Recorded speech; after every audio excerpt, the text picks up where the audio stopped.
Hey, how you doing? My name is Deami Nicholson.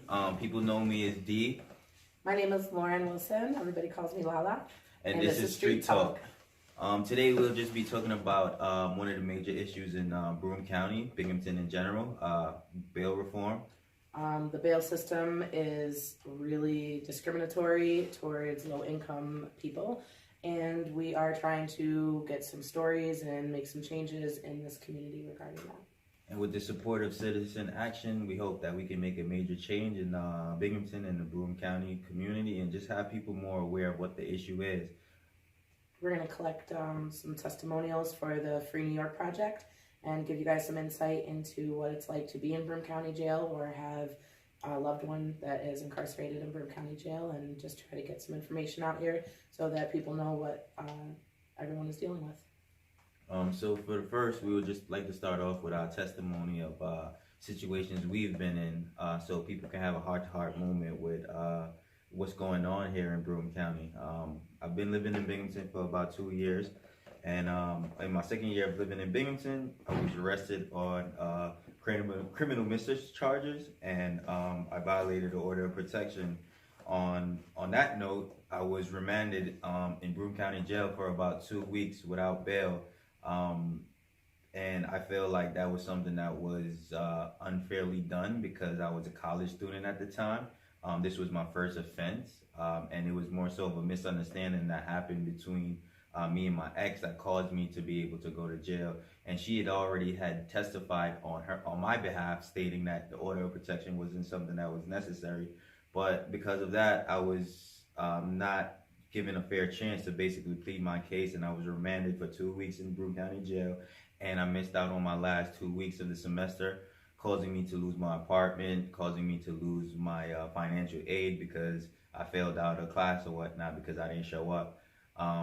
So that's more so what I have to say on the topic when it comes down to bail reform needing to be reevaluated, because I feel like it puts people in a bad situation where they're not able to maintain themselves. When bail was only set, bail was used or orchestrated to be able to stop people that are flight risk from running away from their charges. And in my situation, I was neither, or like I wasn't a part of that. Like I wasn't gonna run. I went to school, you know what I mean? So with that being said, my understanding is that bail is to prevent flight risk or people that are a danger to the community while it is determined their guilt or innocence.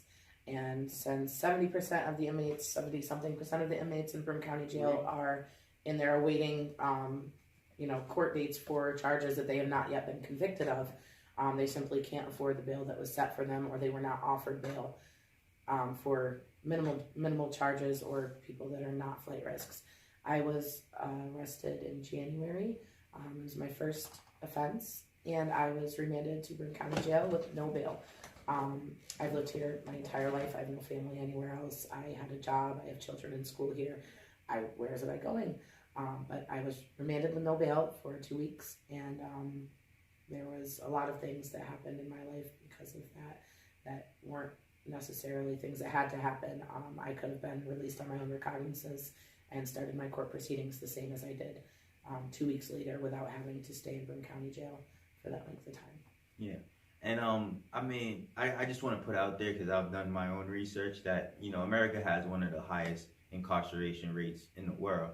Jail was developed to rehabilitate people, not as a way to keep people down.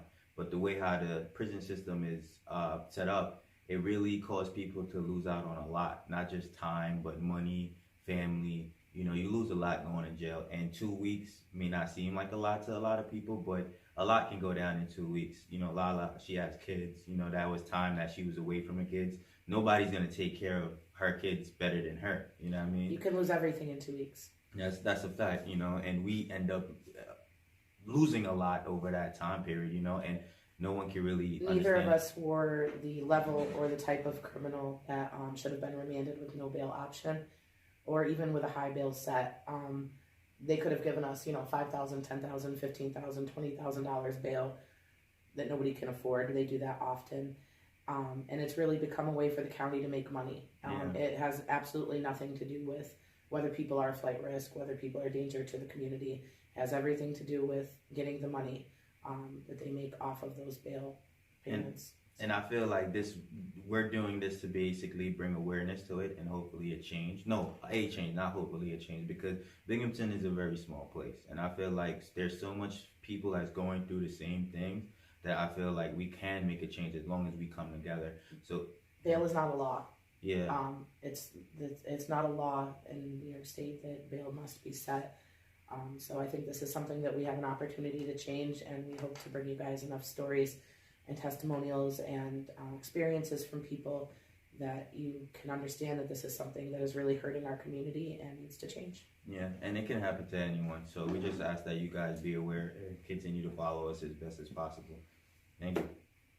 TREET Talk. TREET Talk.